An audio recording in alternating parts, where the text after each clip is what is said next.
gente, vem com a gente nessa madrugada, fim de papo no ar. E que dia emocionante para quem gosta de futebol, né, gente? Primeiro com o Brasil, depois o Paraguai e agora Marrocos nos pênaltis, eliminando. Olha, foi legal, viu, gente? Foi legal esse jogo. Estamos aqui hoje no estúdio, eu e Renan. Renan, boa noite para você, meu amigo. Boa noite, bom dia, boa tarde, eu não sei direito o que é, mas de fato foi um dia hoje... começou o mata da Copa do Mundo, né? Foi um dia espetacular hoje. Começamos ali com a emoção do Brasil, depois dos pênaltis no jogo da Alemanha e agora nesse jogo também. O jogo foi muito bom, espetacular, né? Quando a gente já não esperava mais o empate, que a Holanda passasse, vem o empate de Marrocos e depois o jogo emocionante nos pênaltis, muita emoção. Um dia espetacular de Copa do Mundo. Dia espetacular de Copa do Mundo. Tem mais gente chegando por aqui nesse bonde da madrugada. Samir Carvalho, boa madrugada, boa noite para você. Tudo bem, meu amigo? Boa noite, Denise, Renan, Luísa, amigos e amigas do All Sport. Foi um dia maravilhoso, né, de Copa do Mundo, com 2 decisões de penalidades. E a Holanda, né, fora da Copa do Mundo, hein? Uma grande surpresa, será? Apesar que Marrocos, né, mereceu essa classificação. Vamos falar bastante aí sobre isso. Te surpreendeu, Luísa? Boa noite. Boa noite, meus amigos. Que bom estar aqui com vocês, já nessa madrugada, né? Mas estou completamente copalizada, nem sei falar o nome, gente. Que dia. O Brasil daquele jeito, depois, né, toda a classificação do Paraguai e agora nos pênaltis, né? Essa classificação do Marrocos. Não fico surpresa não, porque eu acho que essa seleção marroquina, ela já aprovou a que veio, né? Ela já está se colocando no patamar entre as grandes do futebol mundial, foi semifinalista na última Copa do Mundo, faz um trabalho muito profundo de base, foi campeã mundial sub-20 em 2025, então eu acho que é um trabalho consistente, né, na Copa Africana de Nações, né, que pese todas as polêmicas, né, também ficou com a conquista, então eu acho que é um trabalho muito sólido, muito consistente. Vamos falar muito sobre isso depois da fase de grupos também. Acho que essa seleção marroquina ela já se provou. E a Holanda tinha feito para mim uma grande fase de grupos, mas hoje deixou um pouquinho a desejar. Mas era um confronto bem equilibrado, que bom que a gente pode ver aí um grande futebol.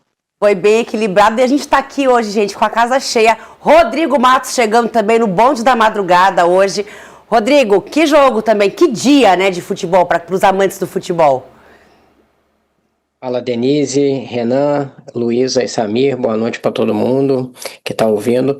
É um jogo emocionante, né, até meio surpreendente, porque o Marrocos dominou boa parte do jogo, teve mais posse de bola, se os atacantes de Marrocos não tivessem tanta dificuldade de fazer gol, podia ter decidido no tempo normal, né? E teve várias histórias dentro do jogo, né? O jogo de Copa do Mundo tem muitas histórias, né?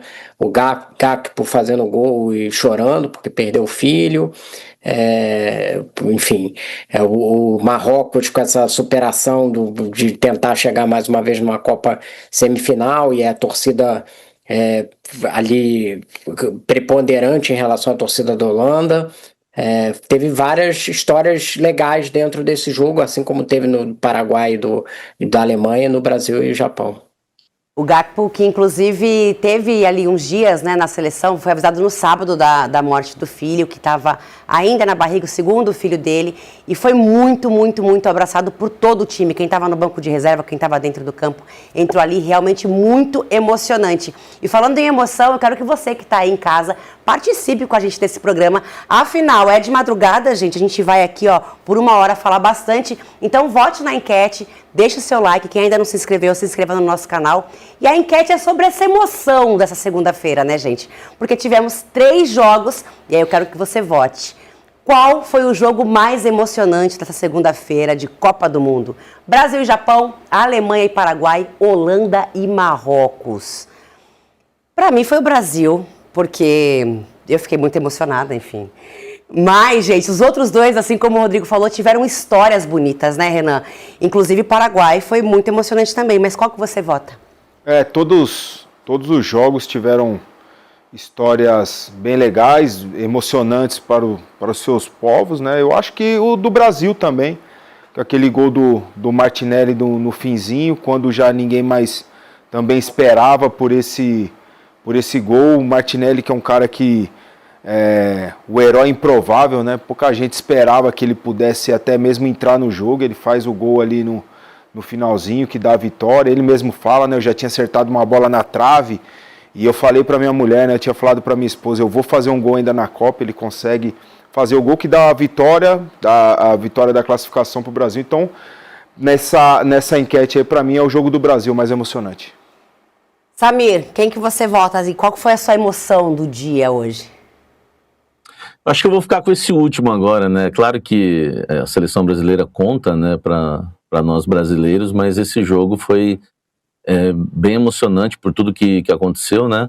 A questão do atacante da Holanda que fez, né, o gol, o drama que ele passou aí durante a semana, e também o gol, né, de Marrocos que aconteceu no último minuto praticamente, né? A Holanda já estava se classificando, já parecia que já estava classificada, e na decisão por pênaltis houve muita emoção, né? Porque Marrocos teve a chance de definir, não definiu, enfim, depois, né, acabou tendo mais uma oportunidade. Eu acho que esse jogo acaba sendo o mais emocionante aí no quesito futebol. Para mim, né, claro. Sem contar a quantidade de sangue jorrado nesse jogo, né, gente? Luísa?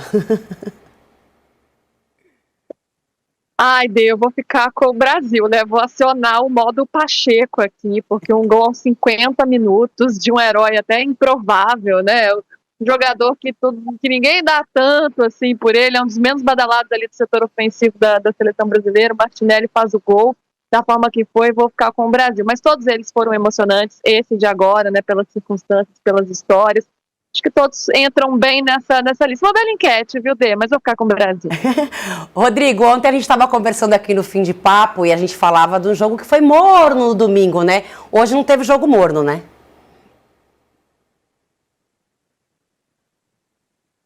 Eu não estou te ouvindo, agora voltou. Não, estava sem áudio. Não, a gente pode até discutir que teve poucas chances de gol, por exemplo, no Paraguai e Alemanha, né? Foi um jogo muito travado, o Paraguai se defendendo muito, enfim. E no Marrocos e Holanda também não foi assim um jogo exuberante no sentido de chances de gol, mas foi um jogo muito bem disputado, não foi um jogo ruim, né? Às vezes, quando tem poucas chances de gol, a gente tende a achar que o jogo não foi bom, mas não é verdade. Eu acho que foi um jogo muito bem disputado, mas que não teve assim tantas chances de gol, né? Teve o gol, porque Marrocos tem uma dificuldade de conclusão a gol, né? Então, por exemplo, quando teve chance, o Hakimi entrou na cara do gol e perdeu, né? Era para ele ter dado a bola para trás, né? Na outra bola, o Verbruggen, né, o goleiro da Holanda, tem uma atuação excepcional, uma das melhores da Copa. A defesa que ele faz, já o Hakimi, né, o centroavante reserva que entra, que chuta na cara dele já na prorrogação, é espetacular, é a melhor defesa da Copa. E perdeu o pênalti, inclusive, né? O mesmo. Exatamente. Não, mas o Verbruggen é o Carlos da Holanda, né? É o grande goleiro azarado. Porque ele pega o pênalti, enfia a perna dele, bota a bola para dentro. Para quem não conhece, quem é mais novo, o Carlos, goleiro brasileiro, era um bom goleiro, saltou no jogo contra a França numa disputa de pênalti, a bola bateu na trave, bateu nas costas dele e entrou e foi gol. No caso do Verbruggen, ele pegou a bola passou por debaixo do corpo dele, quando ele foi girar o corpo, bateu na perna dele e entrou pro gol. Você imagina o alívio que tava o Hakimi ali, né, quando na hora que ele viu que bateu na perna do Verbruggen e foi para dentro. Então eu acho que nesse sentido acaba sendo esse jogo, se a gente tirar o viés aqui de envolvimento emocional do Brasil, esse jogo teve mais nuances, embora nem tenha tido tantas chances assim, mas mais nuances para tornar ele mais emocionante, esse Holanda e Marrocos, mais histórias, enfim. Renan, a gente fala de emoção, né? É claro que o Brasil teve muita emoção por conta de tudo que aconteceu, o Martinelli fazendo gol no final, mas um jogo que vai para os pênaltis é muito emocionante. Para um jogador de futebol, ali, aquela tensão na hora de bater o pênalti, a gente consegue ver a expressão do jogador, né? Pensando assim, respirando fundo. Como é que é esse momento? Eterno, né? Aquela caminhada do meio de campo até a marca do pênalti. Muitas coisas passam na cabeça do jogador. Eu participei disso numa vez numa Sul-Americana, inclusive eu errei o pênalti, né? Também ali muito do jogo mental, porque na ocasião eu era o quarto batedor, o goleiro adversário, os 3 anteriores ele tinha pulado para o mesmo canto e eu né? Daí fica aquele jogo, o que será que ele vai fazer? Vai continuar pulando para aquele canto esperando que alguém bata lá? Ele pulou para o outro e eu acabei errando o pênalti. Mas enfim, você imagina, era uma Sul-Americana, você imagina uma Copa do Mundo, a disputa ali, a sua nação inteira te vendo naquele momento, então muita coisa passa na cabeça do atleta, e quem está melhor mentalmente, quem tem mais frieza, consegue executar melhor, e o goleiro também. O goleiro acho que o que tem menos responsabilidade nesse momento, né? O Rodrigo falava a respeito desse pênalti do Verbruggen, foi um gol contra no pênalti, porque ele tinha defendido, né? Eu não sei se um gol contra. Eu acho que foi um gol contra. Porque ele defende, a bola tá ali parada, quando ele vai girar o corpo para A perna dobra. Para segurar a bola bate o calcanhar dele, na verdade, bate na bola, não foi a bola, porque a bola ficou parada. O calcanhar dele bate na bola, acaba entrando, não, então leva um azar. E assim, memória minha de Copa do Mundo, essa defesa do Verbruggen na jogada do Raime, né, que ele corta para a direita e bate, cara, pelo menos na minha lembrança de Copa do Mundo, tá entre as melhores defesas. Tem a do Dibu Martínez na final da Copa passada, né, contra a França, e essa daqui é uma defesa, cara, espetacular, porque a gente aqui na redação falamos gol. Eu falei assim, mas essa bola não entrou, como que esse cara conseguiu fazer essa defesa, né? Foi uma partida espetacular, e não foi só essa defesa, né, Rodrigo? No primeiro tempo, ele tinha feito uma outra grande defesa numa bola parada. A defesa na tela, a gente ficou brincando que era uma defesa de futsal, né? Porque ele abaixa ali naquele X. Ele cresce ali. Handball, né? De handball também, é que o handball, o goleiro pula abrindo a perna, né? Fazendo uma estrela mesmo. Cara, foi... Aí, nesse lance eu só consigo dar o mérito... Nesse lance eu consigo só dar o mérito ao goleiro, porque muitas vezes o cara perdeu o gol. Cara, foi uma defesa espetacular, porque a bola não bateu nele. Ele que abre os braços, né, as pernas ali, fazendo esse movimento que a gente vê na imagem. Foi uma defesa, pelo menos na minha memória, das mais espetaculares em Copa do Mundo. Samir, aí faz uma defesa dessa e depois faz um gol contra. A gente vê depois uma imagem dele isolado, assim... abaixado perto da trave, porque você fica pensando, né, cara, eu fiz tudo certo e aí consegui fazer algo errado. O Rodrigo lembrou, né, o lance, né, do Carlos Galo em 86, no pênalti do Platini, né, foi bem parecido, né, apesar que o do goleiro da Holanda foi um golaço, né, que foi de calcanhar ainda, né, tadinho.